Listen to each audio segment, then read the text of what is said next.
Ladies and gentlemen, distinguished guests, and honored colleagues, it's my distinct privilege to introduce our keynote speaker today, Admiral Samuel J. Paparo, the commander of the United States Indo-Pacific Command.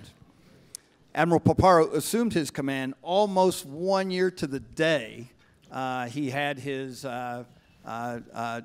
ceremony that turned over command of U.S. Indo-PACOM, where he leads the oldest, largest unified combat command with responsibilities for all U.S. military activities across more than half the Earth's surface, stretching from the west coast of the United States to the western border of India and from Antarctica to the North Pole. There's much I could say tonight about Admiral Paparo, but I was under strict orders to keep it short. And when you have 130 soldiers and civilians under your command, you obey the order. A strategic thinker with a master's degree from the National War College, Admiral Paparo brings unparalleled expertise on the complex security dynamics of the Indo-Pacific region during his pivotal moment in history. Ladies and gentlemen, please join me in welcoming our friend, Admiral Paparo.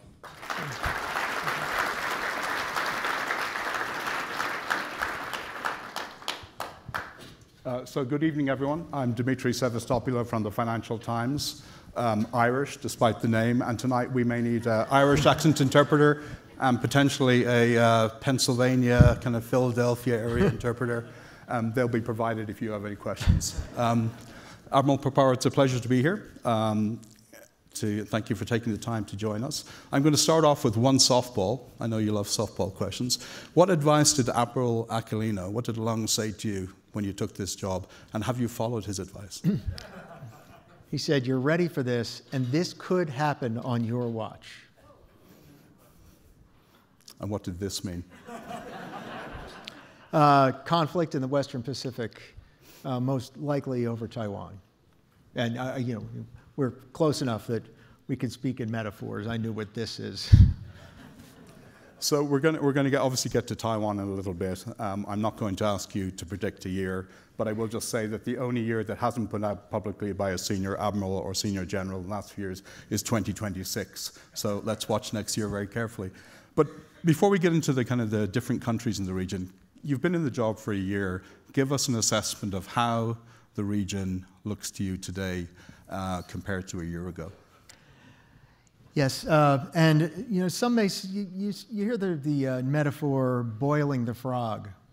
Well, you know, it's a rapid boil. You notice the change, and so we just seen in all of the actions of the People's Republic of China that you see what was a 1-brigade joint exercise in 2021, or a 6-brigade joint exercise in 2022, was a 42-brigade exercise in 2024, which include 2/3 of the amphibious fleet, with you know, hundreds of amphibious combat vehicles in the water, breaching barriers, breaching obstacles, and then moving on to military operations under urban terrain.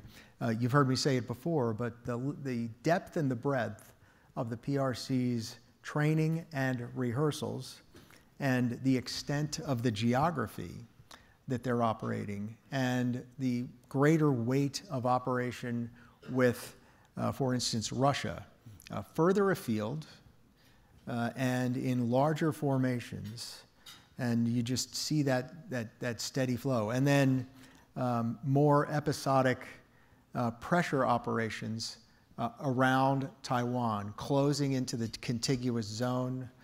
These are rehearsals for selective blockade, quarantine, and then we're seeing rehearsals across the board. And so that number from 1 to 6 to 42 are step-level changes in the environment. And the relationships are changing as well. And so you'll know of North Korea's provision of troops, of artillery shells, of KN-24 missiles to Russia with the hope of gaining concessions on the way back. and then the greater partnership between Russia and the PRC, all of it is palpable over the last year. And just one housekeeping thing which I neglected to say is we're actually on the record tonight, and we're going to have about 40 minutes of conversation on the stage, and then we will open it up to the floor for Q&A. So please think of some good questions for Admiral Paparo. We agreed that, right? We're good? Yes, yeah. Just checking. No, let's do it. Gary Gilmore's last words. I mean, what could go wrong? Just on rehearsals, I mean, you said in Hawaii several months ago, for the first time, I think, publicly, that these are not exercises, these are rehearsals. How are those rehearsals changing? Like, what are they rehearsing specifically? And are the things they're rehearsing expanding? And how close are their rehearsals to what they would need to do to take Taiwan, notwithstanding the fact that it would be a very hard thing to do? Yes. I see them rehearsing, almost the entire range of military operations, such as small island seizure to demonstrate capability and will. And you'll know of the islands, specifically Wuchou, Pratas Reef, Ituaba, Matsu, Chinmen. These are the outer islands around Taiwan. Yes, yeah. And some of them are outer Taiwan and quite inner to the People's Republic of China.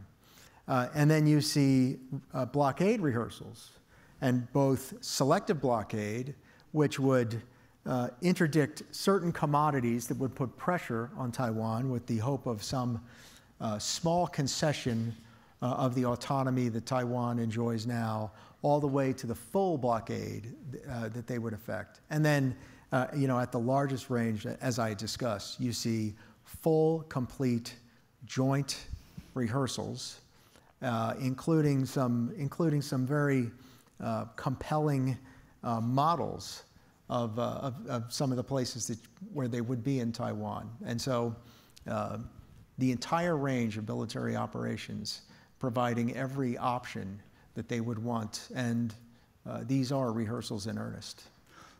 I mean, the date 2027 gets thrown around a lot, and often people misinterpret what it actually, when Xi Jinping used it, what it actually meant. He has told his military, U.S. intelligence says, to be ready, to have the capability to be able to take Taiwan by 2027. Is it your assessment that the PLA will have that capability by 2027? First, one of the problems with the 2027 number for me, and when I'm a civilian someday, I will never say 2027 again. Just for fun, I won't say 20 or 7 ever again. This is not a go-by date. It's a be-ready-by date. The original date was 2035, which was pushed up. And you'll know that 2027 is the 100th anniversary of the founding of the People's Liberation Army. And when you say, are they going to be ready or not, that presumes that you're operating in a base 2, 1 or 0, ready or not. And you'll all know it is gradations of readiness.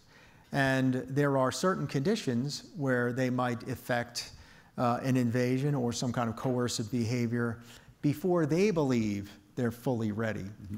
And that is that they've invested so much of the Chinese Communist Party's legitimacy in the Taiwan question that if there were some broaching of their 2005 anti-secession law, if Taiwan were to declare its independence, and if they saw independence or if they saw unification irrevocably moving away from them, by law, under those conditions, that would be when they would go in the ready state that they are. And so as they get to 2027, there are some benchmarks where we've seen them reach what we believe were 2027 thresholds in 2023. And so they are gaining more readiness. Readiness, what would a couple of those be? The rocket force, mm-hmm. and then their constellation in space that supports their intelligence, surveillance, reconnaissance, and C2 enterprises. Mm-hmm. So I don't think of it as will they be ready in 2027? 2027 is not a holiday that we can't say, well, we can get ready by 2027 and it won't be a day before, everything's going to be okay. Let's kick this can down the road from 26 to 27 because we've got a little period of grace. There's no grace period. So accordingly, the closer we get to 2027, and it's getting pretty big in the windshield. 2027 is in a year and a half. That number becomes less salient, and it's really about the conditions around their level of readiness, and then the calculations that they would make would be a combination of their own belief in their own readiness, about their belief in Taiwan's ability to thwart an invasion, and about the capability, will, and probability of allied assistance to Taiwan. I'm not going to ask you what surprised you most in this role, because you were Pac Fleet Commander before. You've been looking at this for a long time. But I would like to know, what is the one thing China has done in the last year that you think is the most significant, that you think about and have to grapple with how to either respond or how it impacts your deterrence? I think the rates of change on the depth and breadth of their exercises is the one non-linear effect that I've seen in the last year that wakes me up at night or keeps me up at night. And I already explicated that to an extent. I said 1, 6, 42, and so that is one of the, and then another, because is the levels and frequency of pressurization around Taiwan, the Straits Thunder, the Joint Sword exercises, their sensitivity to public statements that immediately result in in an operation. So examples include, but the examples of the depth and breadth include the circumnavigation and live fire exercise in the South Pacific, in the vicinity of Australia and New Zealand. For first time. Yes. Yeah. And they're stretching their legs. They're becoming, a global force, bit by bit. I know you're a history buff. If you were to look back in history, what period in history do you think is analogous to where we are today, or closest? Yes. And on this, I have even days and odd days. So some days I think it's 1938, and there's a rising power in East Asia. It is an expansionist power. It seeks to express its hegemony by picking off its neighbors one-on-one and using the power of its economy and its ability to coerce to extract advantage from one by one for regional hegemony en route to a global plan, which is the stated goal by 2049. And that's one possibility. And with a United States that is powerful, but feels like it's behind on the ramp. And then, yet at the same time, from 2021, 2022, even really since WTO entry, every year was good news for the People's Republic of China. Every year was explosive growth, the explosive growth of their military, the growing confidence that you saw, investment in the country, foreign direct investment in the country. And then the PRC's own hide our capabilities, bide our time behavior over that time. And now, for the first time in a generation, you do hear bad news coming out of the People's Republic of China. Purges of officials for corruption, economic news that this prospect of lying flat for their youth unemployment, demographic challenges, and then you feel that sort of a tightening authoritarianism of its government leads you to think, in 1978, maybe let's call it the autumn of 1979, American confidence was in its nadir.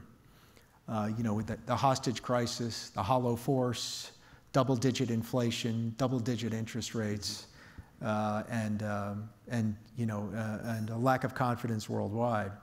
We had no idea that in just 9, 10, 11 years, the Soviet Union, whom we thought was King Kong and we will bury you, and we had legitimate fears. Remember The Day After on 1983, the TV series? 10 years later, there was complete collapse, reminiscent of The Sun Also Rises. How did you go broke? A little bit at a time and then all at once. And then for America's trajectory, we'd like to see this awakening and a growing unity. We'd like to see investment in the U.S. military that had real combat power, as we do now, but on a significant trajectory to meet, for deterrence, to meet the rising threat. So I don't know that if it's 1938 or it's 1978, the exigence, our behavior should be the same, no matter what it is. You mentioned the purges in the military, and you now have at least 2 members of the Central Military Commission gone. It's like you have 2 members of the Joint Chiefs who are not there. People generally say it's because they're accused of corruption, but some of the people who've gone have had a kind of a Taiwan connection, worked in a province with Xi Jinping. Their roles involved looking at Taiwan. Do you have any suggestion that it's not just about corruption, that there might be something else going on?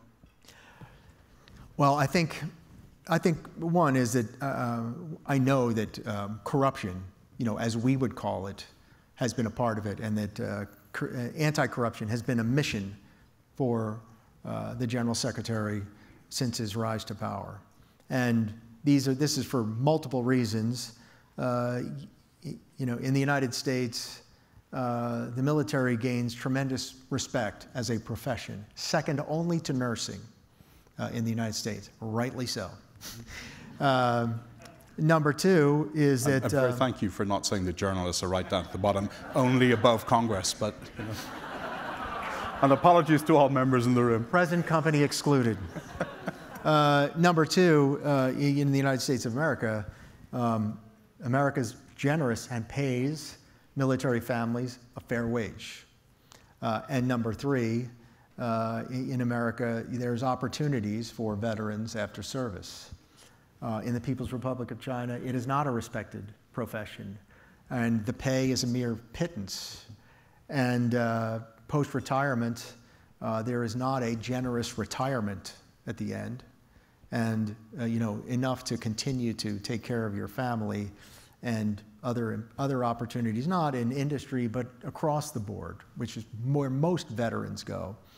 And so that, and the country pouring money into its defense, sets every condition for corruption, as we would call it.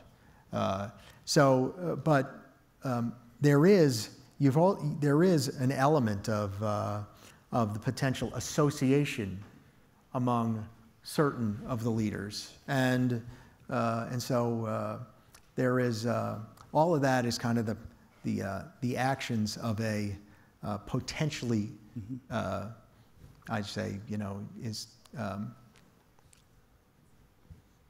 the potential for cliques within their military, and a cautionary tale where I think a lot of people would like to just whistle past the graveyard over these removals, and undoubtedly, the removal of these highly experienced officers who have my respect is going to degrade their readiness.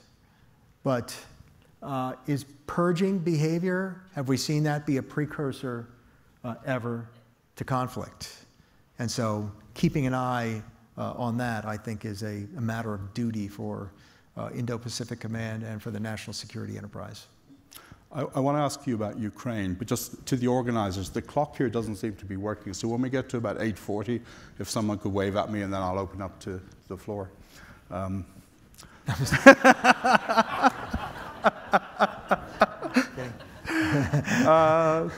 I'm in trouble. What lessons have both the U.S. and, do you think, China learned from Ukraine, and how might those lessons apply to a conflict over Taiwan? Yes, I think there are important lessons on this, and I'll start with the United States. And it's a duty for all of us to ingest and act on every single lesson that we can. And so on this, the power of many, many small, unmanned, cheap, no-regret capabilities. For some of their unmanned aerial systems, the life cycle is 6 days. And if it costs hundreds or thousands, that can be deployed at no regret, which means it goes out and it comes back. And if it doesn't come back, I don't have a regret on that. So that could be a drone or a... Yes. Yeah. Yeah, and either one-way attack drones, which we used to call missiles, but the difference between a drone and a missile is that if your missile costs $2 million, it is not a no-regret deployment. It had better be used to the right cause, and you'll have some precious few. But the original definition of drone was a worthless insect that had one job. And that's why we call them drones, and that's how you differentiate between a missile and a drone. Lesson 2 is the first really profound employment of artificial intelligence, machine learning, and 21st century infotech into our militaries. And we're not seeing much autonomous vehicles, but we are seeing mass data analytics and then rapid learning within networks, be able to overcome challenged operating networks, and on the ability to execute rapid targeting cycles. That is the ability to see, understand, decide, I'm going to strike this to achieve this effect, act, assess, and then learn. And we're seeing a lot of that.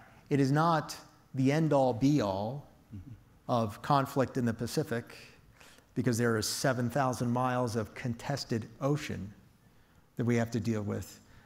This war is greatly an attrition war along a salient. We did see some sea denial operations in the Black Sea that were very effective, that we also take great learning from.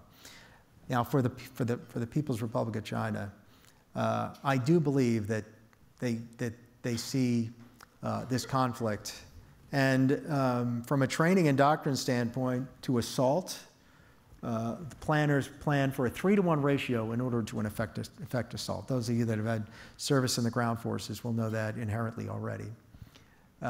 This ground in history is some of the easiest ground of all to go across. It's flat, not many mountains, natural frontiers, and yet Russia, who had gained a lot of respect in Syria, and some of us, Jack, Jimmy, have had firsthand experience on that, and so the Russians had used Syria as a laboratory, and yet its opening elements of the conflict were, quite bungled, and they are paying a terrible price as they go through this conflict. And wars are incredibly unpredictable, and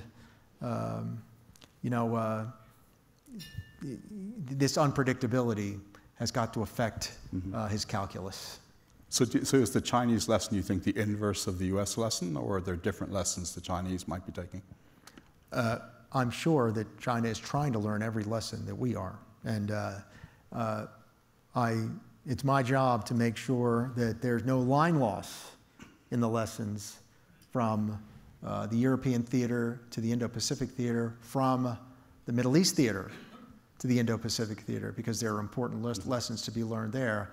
And our joint force is designed that we bring those lessons in. And those that are on my team will know that I'm never satisfied that we are closely enough connected that we're learning those lessons. The relationship between the United States and our allies, and the fact that and the relationships within Europe are such that we're set up to more closely learn those lessons, because the PRC does not acknowledge any assistance to Russia, and its assistance is mostly the provision of machine tools and the provision of semiconductors as Russia has rebuilt its war machine. So we are designed to take on those lessons. It's a duty to do so, but you'll never see complacency from me that we're better able to learn those lessons than the PLA is. I'd just like to point out that growing up in Dublin, a drone was actually the guy at the end of the bar on a Saturday night who wouldn't shut up. But, so there's different kinds. He had one job. Yes, he did, and did it well. I'm going to jump around a little bit because you talked about AI and data. I went to ChatGPT, and I put in, I'm interviewing Admiral Paparo. What should I ask him? It came up with about 12 questions. And the one that I liked the best was, ask Admiral Paparo to discuss the role that new tech such as AI, unmanned systems, and hypersonic weapons will play in shaping future conflict in the Indo-Pacific. And my add-on question is, how are you personally, and how is IndoPACOM using AI right now?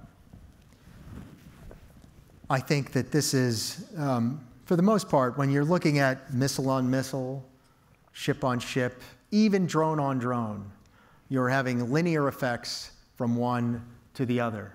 And for those of you that are in the kind of arts of ops analysis, you can just do a simple Lanchester problem, and on attrition warfare, you can make a determination of who wins.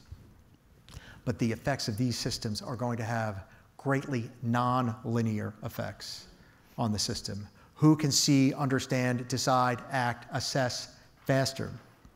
Who can unlock the creativity of their forces on the battlefield such that you have perfect fidelity on the commander's intent, but complete creativity at the tactical edge to be employing?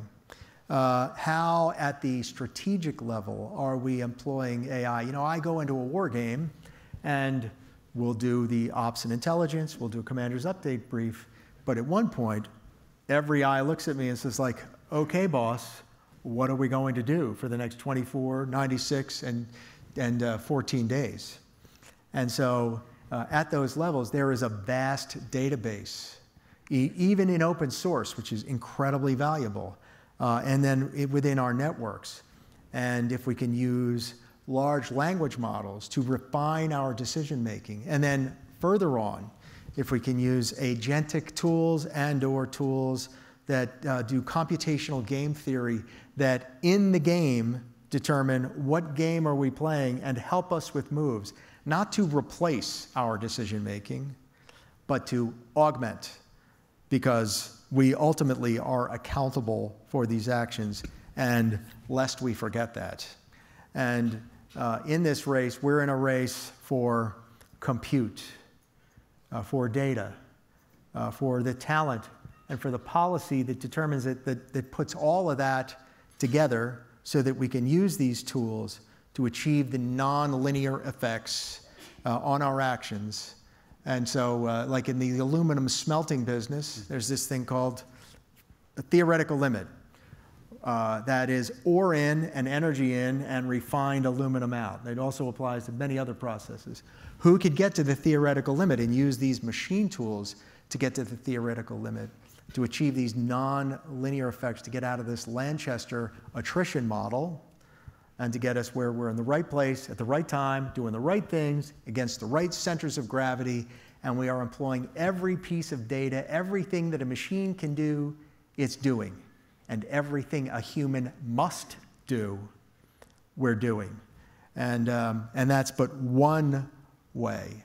And so in this race, it is first a race on the tech itself, a race on the kind of models that are being employed on that, and a race to see who gets up on the step and can employ it better. And you know, my intention is to win this race. And we are a AI-enabled headquarters, by which I mean is that you know, we are actively operating a large language model to aid our decision making. And on this, you know, there'll be a bell curve of AI users. On one trace, you'll have the Luddites who say, no, this is bull, it hallucinated for me and I don't trust it. This will never approach a human being, and will be non-adopters.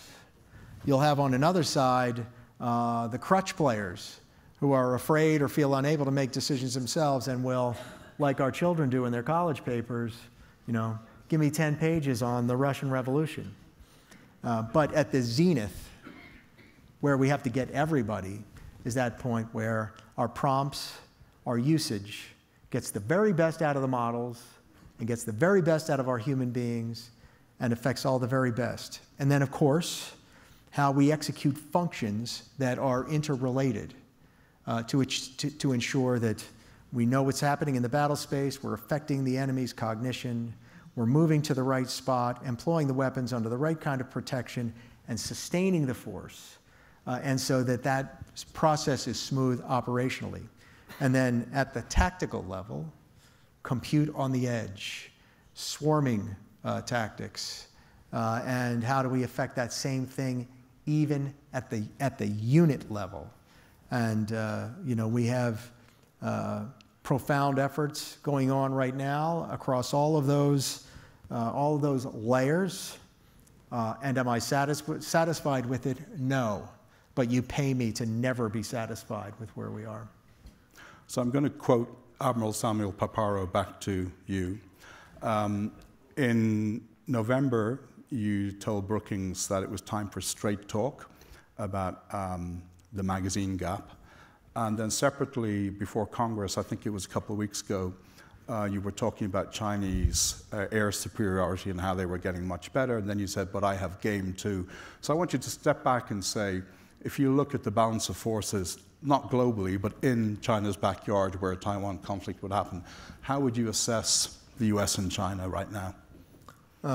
Well, first, I will tell you with complete sincerity of heart, mind, and soul, that we, the United States, would prevail in a conflict as it stands now with the force that we have right now. You know, we have some key advantages: undersea, space, counter space, and then the ability to affect the force from the surface to the Kármán line. I am confident in our ability to prevail by bringing all of our tools to bear that we've got right now. But our trajectory on on really every force element that is salient is a bad trajectory. PRC, 2 submarines per year. United States, 1.4 submarines per year. PRC, 6 combatants per year. United States, 1.8 combatants a year. PRC fighters, 120 per year. United States, you know, roughly 90 per year. And you may be of the mind that, well, nobody is going to need fighters anymore. And all of this is going to be done by unmanned capability. Please, let's do. Except we ain't there yet. And you send an unmanned capability, you don't do a dangerous thing. You don't send a human being to do a dangerous thing that a machine can do. You don't lose human agency on offense.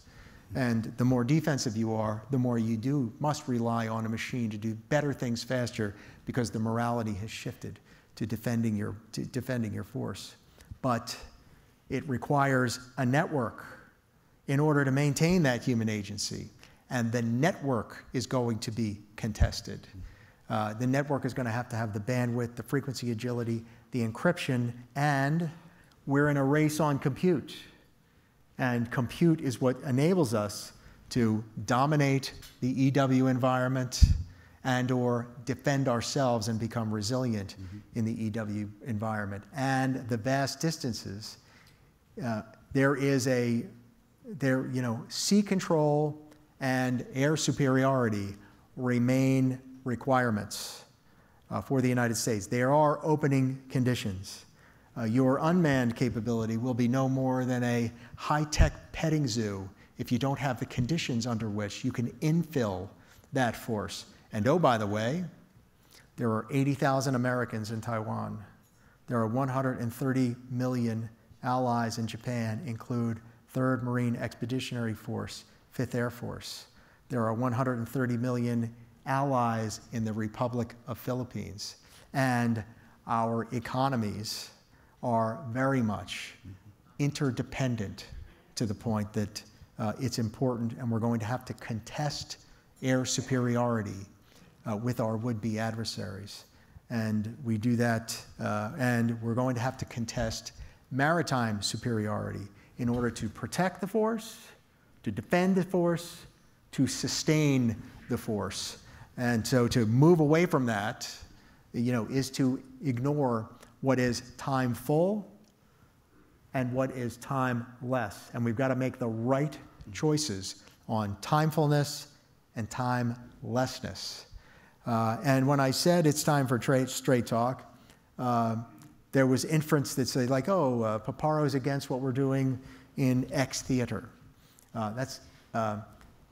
My job is to take all the knowledge that I can from the other theaters and to be the most faithful executor of national policy that I can be. That's basic Samuel Huntington. So the reference there is building out the magazines, the rates of production of the capabilities that we're expending and the depth of the magazines that we have, and building out those rates. And that's a place where we have to be straight with each other. We have to link arms and get after the problems. So we're going to open up to the floor, but while the mics are getting ready, let me just quickly ask you, what was the one question you were really hoping I wouldn't ask you? What's your favorite color? All right, I won't ask you that. Gentleman here in the front, on the right. Thank you very much. Ishan Thur, Washington Post. Nice to see you again. Admiral, I think it would be an understatement to say in broader terms that there's been a degree of rupture between the current administration and the previous one. But when it comes to, I'm curious, when it comes to Indo-Pacific strategy, from what you're seeing so far, I'd like you to speak to the kind of continuity, perhaps, that's in motion, if you see it. The Biden administration, folks there like to talk about the existing alliance structure there, the bolstered security partnerships they had as a lattice work. I'm curious in the Trump era if we need to update our sartorial or fabric-based analogies when it comes to the American relationships there. So one is that maybe the only issue that both sides can agree on is the exigency of readiness in the Western Pacific and the importance of the PRC, among others. There's a North Korea threat, there's a significant Russian threat, and the requirement to deter conflict with the very real capability to employ. And on allies and partners, thus far, we've seen continuity in the security relationships with messages of support of the Japan-Korea trilateral, of the transformed Japan C2, USFJ, next, of our AUKUS requirements. And so that continuity is something that benefits the U.S. strategically. And even, presently, where you've seen in the department's statement of its priorities, a focus on warrior ethos, a focus on lethality, a focus on reforming the defense acquisition system, defending the homeland, focusing on the Indo-Pacific and allies and partners. That was the statement that just started on. So I think this fabric is quite healthy. I think all of our leaders there are practitioners of realpolitik. They're not bound to take up the emotion of it, but are clear-eyed about the security challenges.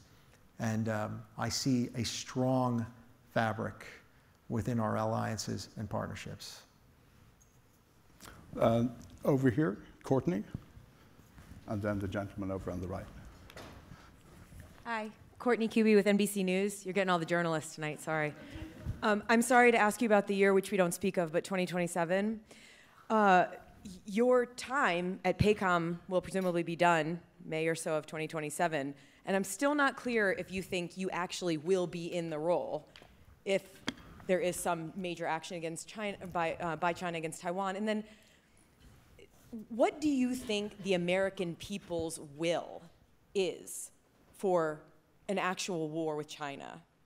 I mean, these are the American people just elected Donald Trump on an America First platform. Do you think Americans would support the kind of conflict that you were just laying out there? Thank you. So first, when you become a flag officer, you subscribe to an ethos, and that ethos is that you go where you're told, you go happy, including home. And so, truly, what this means is that the ethos is to stay in the role until the commander-in-chief decides that it's time for another commander. And it's an important ethos, and you know, it is an ethos. I don't know, but I will be subscribing to the ethos. On the question of are the American people ready to go to war? I sometimes encounter this in discussions when somebody says, why invest in these capabilities? Because I don't think America is going to go to war anyway. And on the first front, that doesn't matter to me because the adversary has got capability, and I owe options to the commander-in-chief. And it will be up to the commander-in-chief if America does go to war. On the second front, I think a lot of people have made the mistake of saying America's not going to go to war on that. And you may have heard this quote, "I fear we have awakened a slumbering giant and filled him with a terrible resolve." That quote was from December 7th, 1941, and it wasn't an American that made it. Then 5 years later, after the most deadly conflict of all time, the United States commits to conflict in Korea. And then 17 years after Vietnam, America puts 600,000 troops in the desert for Desert Storm against a large, notable army noted for its employment of weapons of mass destruction over Kuwait. And so there is an element within the United States that when it feels sufficiently threatened, our country becomes unified and serious. But that notwithstanding, there's a capability, there's also an intent expressed by our would-be adversaries. And so I owe my best military advice over what kind of force is capable of deterring that by the real capability to fight and win. And when I say best military advice, with the accent on military, my advice isn't best, it's my best, focused on the military advice that is completely deferent to civilian leadership, offering the options that they deserve. And when leadership, and that is the judiciary and the executive together, make a decision to accept the risk of a force that is less optimized to meet that threat, then the leadership has accepted the risk of that. but I owe the ability to fight and win with the advice on how to build the force, and then to do my level best to correctly, optimally effect that force to fight and win. And we have this tendency, again, in a binary base 2, 1 or 0 thing about win or lose. But there's a bill no matter what. That bill is human beings, it's military capability, it's money, and it's time. More capability buys that bill down. And that's how the risk is expressed, how I express that risk. And so every piece of capability that's salient, that puts America on a better footing, is buying fewer lost human beings, more capability that's left after the conflict to continue to effect national strategy in support of our interests. And then the other is, is that the money, the time of the conflict, how much treasure the United States expends, how much early leverage ensures that we're not paying a pound of cure. And so that's my approach to Taiwan. A lesson in history is that people are always saying America will never get in the fight, but it's not been the track record. When America feels threatened, or we feel like a cause is worthy and it affects our interests at the second derivative or the third derivative, unified, serious, resolved. Chris. Oh, I'm sorry. Admiral Peter McKay, Canada. Grateful friend and ally. And on behalf of another nation, I want to say thank you to you for your leadership throughout your career, your continued service. My question is out of your jurisdiction, geography, but the High North, and concerns around the activities not only of Russia, who are there and we can see from there, but what's happening in terms of China and their ambitions, because in addition to aircraft carriers, and you referenced their investments, is icebreakers that they're currently building. And their self-declared near-Arctic neighborship. So I just would love to get your thoughts on the strange things that are done beneath the midnight sun in the high Arctic, and how serious a threat you perceive this to be. Because there is a lot of water there that is opening up. The ice is changing clearly, and the Northwest Passage is accessible by both ends. Certainly the United States, but all of the Arctic Council nations have a lot of work to do to protect that northern flank here in North America. Thank you. Thank you. Well, the United States is an Arctic state, as we all well know, as is Canada. And in fact, all of our allies, all of the Arctic states have got, deep, if not allied, relationships with the United States. And then the United States has a significant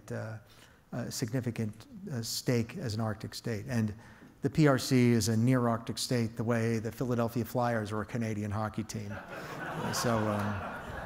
I was waiting for that.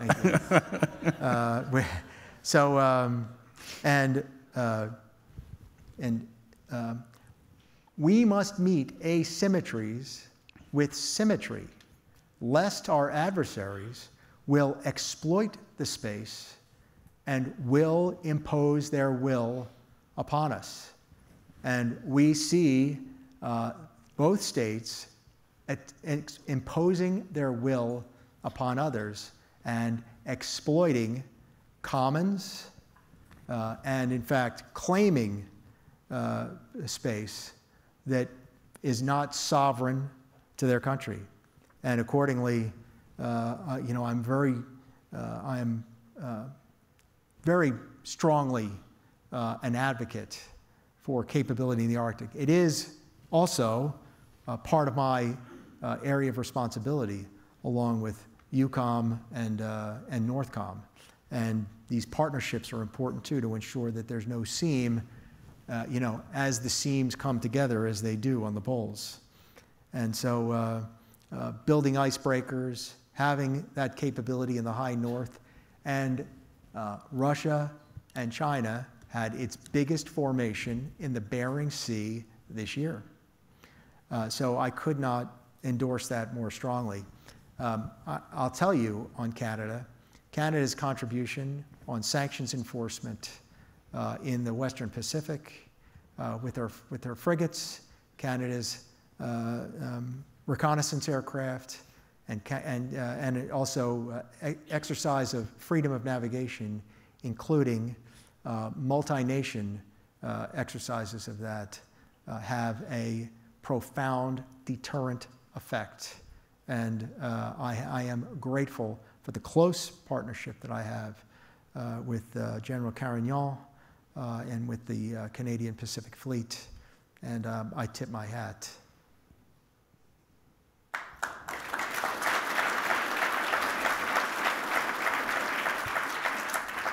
So I think we have time for one last question, and I want to refute my national stereotype that the Irish go on too long. So please keep it really short. I'll be quick, Admiral. Great seeing you again. We talked a lot about Xi, and sounds like we understand him pretty well. We get a lot of intelligence on the Chinese. In my view, he's somewhat predictable compared to the other authoritarian in the region, Kim Jong-un. So I'm just interested in how much time you spend thinking about Kim and the fact that we don't have a lot of knowledge about his decision-making, even personal issues, and how much do you worry about? We always talk about Taiwan, and that's where the conflict will start. But now, with the relationship that Kim has with Putin and the transfer of technology, I often feel like we should be given a little bit more focus on the North Korean problem. I just want to get your views on that. Thank you, Senator.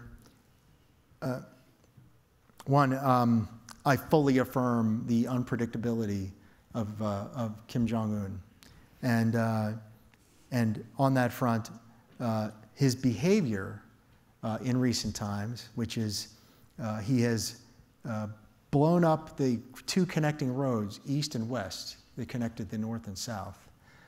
They're building a wall inside the military demarcation line.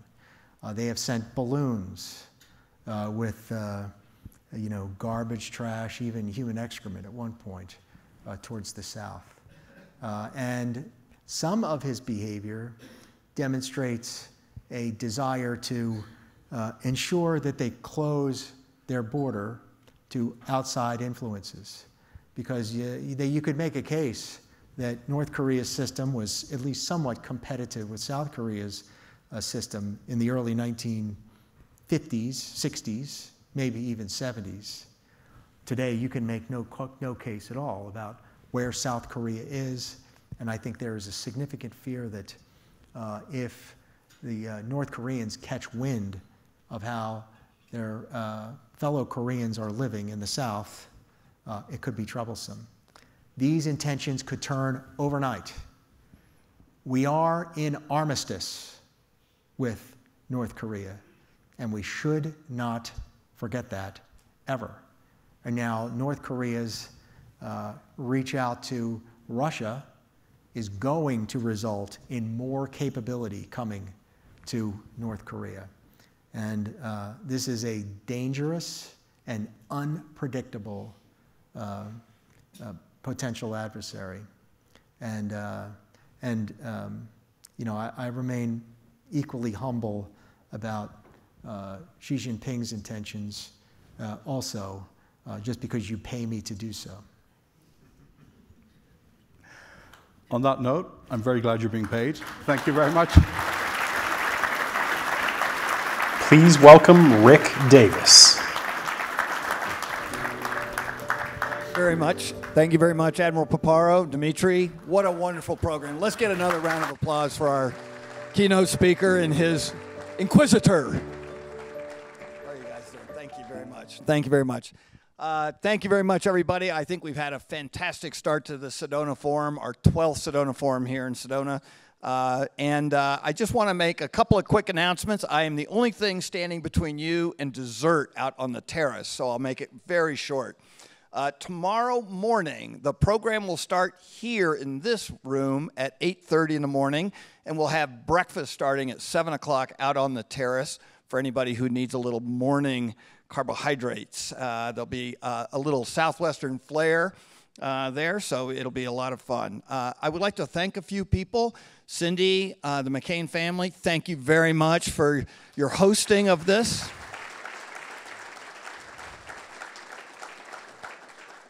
Michael Bidwell, congratulations again for the In the Arena Award. President Michael Crow, for all the support that ASU gives to us. I'd like to have special recognition for all of our donors, both to the Sedona Forum and to the McCain Institute. Without you, we would not be in this room having this fantastic conversation. Please, a round of applause for all our donors. And I'd like to give special recognition to the Washington Post, which does not happen very often. They are our media partner, and they've been very helpful in supplying us with great talent, but also some wonderful ideas to help enrich our agenda. So please, a round of applause for the Washington Post.